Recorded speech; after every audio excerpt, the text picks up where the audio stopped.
Well, Greg Chappell, who coached India between 2005 and 2007, has expressed his frustration with the way that Virender Sehwag has squandered his God-given talent, saying that Sehwag wants the prize but has been unwilling to pay this price. Well, calling Sehwag a lovable rogue, Chappell said that he was the most gifted ball striker he had seen.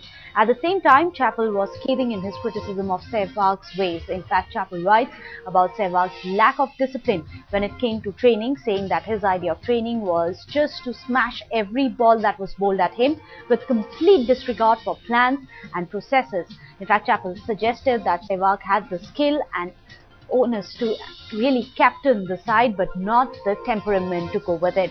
Well, with India having beaten England convincingly at the World 2020 when Sehwag was rested, his place in the playing 11 for today's big face-off against Australia is far from secure. Well, joining us with a perspective is our sports editor Gaurav Kala. Gaurav, these are scathing words that we are getting to hear from Chappell, but should we take it with a pinch of salt? That's right, and ever since Greg Chappell, Meghna, has left the post as Indian coach all these years ago, he's always come out and taken pot shots at not just the Indian establishment, but also the Indian players from time to time. We've seen him come out and attack former captain Sourav Ganguly in the past, and now we're seeing him coming out and taking a pot shot at Virender Sehwag. He's come out and very categorically said that Virender Sehwag is one of the biggest frustrations of his stint as the Indian coach. He's come out and said that Virender Sehwag has wasted a God-given talent. He said that he's arguably one of the cleanest ball strikers that he's seen in international cricket. And Virender Sehwag, if he had put in the hard work, if he had listened to some of the coaches, then he could have gone on to be an absolute great. But he's saying that he was absolutely lazy.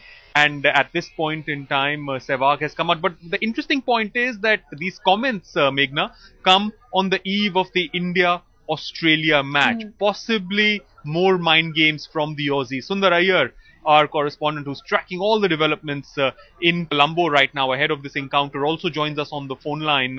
Sundar, as far as Greg Chappell is concerned, we've seen him on and off coming out in the media, taking pot shots at the Indian team, pot shots at former players like Sourav Ganguly, and now he's come out and written a piece on Virender Sehwag, calling him lazy, calling him someone who's wasted a God-given talent. Your thoughts on Greg Chappell and his latest comments and the way they're timed at this point in time, just ahead of the India-Australia T20 match?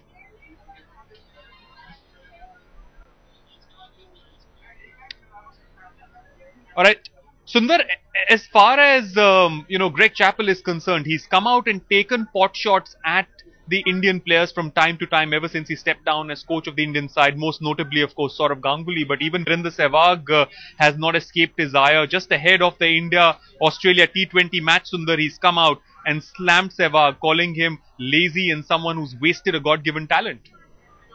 Well, absolutely, Gaurav. I mean, just the timing of the entire decision will certainly not do any good to Sehwag's confidence, especially because both Coach Duncan Fletcher and Skipper Dhoni at this time are contemplating on the final 11. And surely Sehwag has very little chance in making that cut as Dhoni and Fletcher do persist with the five-bowler theory, because Sehwag's record in 2020 has been fast and impressive. He's just been threatening to export in this format. And yes, Coach Greg Chappell clearly realizing that it's an opportunity for him to take a pot shot at a senior Indian player. This is an India and Australia encounter, hence the timing of his remarks. They're clearly trying to play on with the sentiment that's going against Sehwag. We all know back in 2006 in the tour of South Africa, Sehwag and Chappell didn't have a great time. Sehwag in particular was not very impressed with Chappell's assistant Ian Fraser's attitude. And post which Sehwag did get dropped from the side. He came back to the 2007 T20 World Cup. But clearly he didn't enjoy a great rapport with Coach Greg Chappell, as did many other seniors of the Indian team.